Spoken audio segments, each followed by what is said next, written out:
반갑습니다. 엑셀러 권현욱입니다. 다른 곳에 있는 정보를 찾아보는 것을 엑셀에서는 참조한다 라고 얘기를 합니다. 참조에는 몇 가지 종류가 있습니다. 이번 강의는 참조와 관련해서 짧지만 임팩트 있는 내용으로 다뤄보겠습니다. 특히 와일드카드를 이용해서 3차원 참조에 어떻게 활용하는지에 대해서 눈여겨봐 두시기 바랍니다. 내용이 궁금하시다면 끝까지 시청해 주시고 도움이 되셨다면 구독과 알림 설정 해주시면 감사하겠습니다. 이번 시간에는 참조와 관련된 몇 가지 이야기들을 살펴보겠습니다. 엑셀에서는 다른 영역의 내용을 찾아보는 것을 참조한다 라고 얘기를 합니다. 그리고 이 참조에는 몇 가지 종류가 있습니다.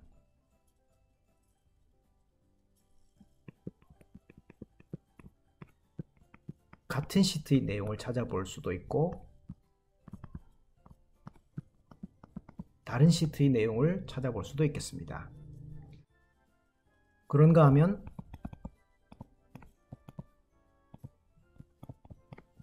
다른 통합 문서의 내용을 찾아볼 수도 있겠죠.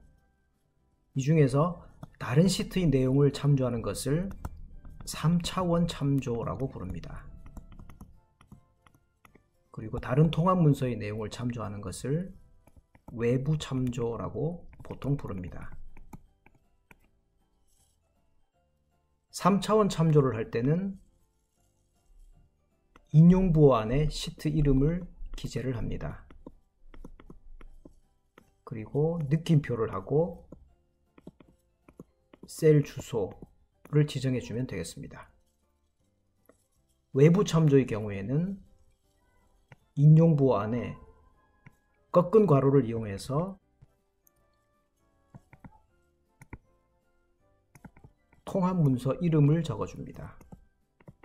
그리고 꺾은 괄호를 닫고 시트 이름을 적어줍니다. 그리고는 작은 따옴표를 닫은 다음에 다른 시트를 참조하는 3차원 참조와 마찬가지로 느낌 표시를 하고 셀 주소를 지정을 해주면 되겠습니다. 이런 기본적인 사항을 이해를 한 다음에 문제를 해결해 보도록 하겠습니다. 예제 파일을 열어보면 서머리라는 시트가 있고 이어서 1월, 2월, 3월 월별 시트가 있습니다. 그리고 각각의 월별 시트는 특정한 제품 유형의 1차별 판매 수량이 있습니다. 서머리 시트, 즉 요약 시트의 이 부분에 1월부터 3월까지 각 월의 합계들을 합산을 해 보도록 하겠습니다. 보통의 경우에는 이런 식으로 사용을 할 겁니다. C3셀을 선택한 다음 자동 합계를 하죠. 1월 시트를 선택한 다음 Shift 키를 누른 채 3월 시트를 선택하면 여러 개의 시트가 한꺼번에 선택이 됩니다. 이 상태에서 B9셀을 선택하고 엔터키를 누르면 1월부터 3월까지 시트의 B9셀에 있는 값들이 자동으로 합산이 됩니다. 이 수식을 채우기 핸들을 이용해서 오른쪽으로 복사를 하면 자동으로 합계가 되죠. 엑셀 유저라면 대부분의 분들이 이런 식으로 이용을 하시리라 생각됩니다. 보통 우리가 물음표나 느낌표를 와일드카드 문자라고 이야기합니다. 3차원 참조에서도 와일드카드 문자를 이용할 수가 있습니다. 만약 시트가 1월에서 3월까지가 아니라 여러 개가 있다면 이런 식으로 지정하는 것도 나름 성가신 일이 될 겁니다. 더군다나 1월, 2월, 3월, 그 다음에 4월부터 12월까지 데이터가 연속해서 있다면 또 덜 하겠습니다만 중간중간에 예를 들어서 3월 뒤에는 1분기라는 시트가 있고 6월 뒤에는 2분기 그리고 상반기라는 시트가 있다고 한번 생각을 해 보시기 바랍니다.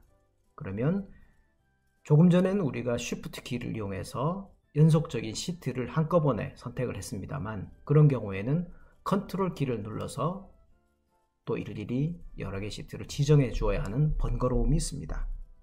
그렇지만 지금 알려드리는 이 방법, 즉 와일드카드를 3차원 참조에 활용하는 방법을 알게 된다면 그런 작업을 좀 더 간편하게 해결할 수 있습니다. C5셀을 선택한 다음에 조금 전에 3차원 참조라는 것은 시트 이름을 작은 따옴표로 둘러싼 다음 느낌표를 하고 셀 주소를 적어주면 된다고 설명을 드렸죠. 등호 표시를 한 다음에 1월 시트의 B9셀을 선택한 다음 엔터키를 누르면 지정한 셀에 있는 값이 불러들여졌습니다. 입력한 내용을 보면 그렇죠. 좀 전에 설명드린 이 규칙과 똑같죠. 작은 따옴표로 시트 이름을 둘러싸고 느낌표를 한 다음에 셀 주소를 지정을 해 주었습니다. 자, C5셀을 다시 한번 선택한 다음 자동 합계 버튼을 눌러봅니다. 그리고 1월 시트의 B9셀을 선택해 줍니다. 여기에서 1월이라는 시트 이름의 일자를 물음표로 대체를 해줍니다. 그리고 엔터키를 누릅니다. 어떻게 됐죠? 앞에서 Shift 키를 이용해서 여러 개의 시트를 선택했을 때와 결과도 같습니다. 그런데 뭔가 좀 다르죠? 좀 전에 제가 수식을 입력할 때는 물음표 월 그리고 느낌표를 한 다음에 B9라고 입력하고 엔터키를 눌렀는데 지금 입력된 수식은 어떻습니까? sum 괄호 열고 1월에서 3월까지를 다시 말해서 시트 이름을 작은 따옴표로 둘러싸고 느낌표를 한 다음 B9 이렇게 지정이 됐죠. D5셀에 다시 한번 해보도록 하죠. D5셀을 선택한 다음 자동 합계 명령을 클릭하고 1월 시트로 가서 2일차에 해당되는 C9셀을 선택합니다. 수식 입력줄을 보게 되면 분명히 sum 한 다음에 괄호를 열고 1월 시트의 C9번 셀을 가져오게 되죠. 엔터키를 눌러보겠습니다. 이 부분 1월이라는 이 부분을 물음표로 바꿔줘야 되죠. 그런 다음 다시 한번 엔터키를 누릅니다. 하나, 둘, 셋. 어떻죠? Shift 키를 이용해서 여러 시트를 한꺼번에 선택한 다음 수행한 결과와 똑같죠? 수식이 자동으로 바뀌었습니다. 물음표 월이 아니라 1월부터 3월까지의 모든 시트에 있는 값을 가지고 왔습니다. 엑셀이 알아서 자기가 이해할 수 있는 문법으로 스스로 바꾼 겁니다. 신기하죠? 만약에 시트가 1월부터 6월까지 6개의 워크시트가 있었다면 이 수식은 자동으로 sum 괄호 열고 1월 콜론 6월 느낌표 B9 이런 식으로 수식이 변환이 되었을 겁니다. 만약 월이 9월까지만 있는 게 아니라 10월, 11월, 12월까지도 있죠. 그런 경우에는 물음표가 아니라 이런 경우에는 물음표를 2번 하든지 아니면 별 표시를 하게 되면 시트 이름 중에서 월자가 들어있는 시트에 대한 지정한 셀의 값을 모두 합산을 해주게 됩니다. 시트 이름에 어떤 규칙이 있고 예를 들어서 무슨 월 혹은 무슨 분기 아니면 몇 년 이런 식으로 그리고 데이터 형태가 같다면 오늘 소개해드린 이 방법을 사용할 수 있습니다. 그리고 3차원 참조와 외부 참조를 할 때 느낌표와 대괄호를 사용한다는 점에 대해서도 눈여겨봐 두시기 바랍니다. 오늘 배운 주요한 내용에 대해 정리를 해보겠습니다. 다른 영역의 내용을 찾아보는 것을 엑셀에서는 참조라고 한다고 얘기를 드렸습니다. 그리고 참조를 할 때는 몇 가지 방법이 있었죠.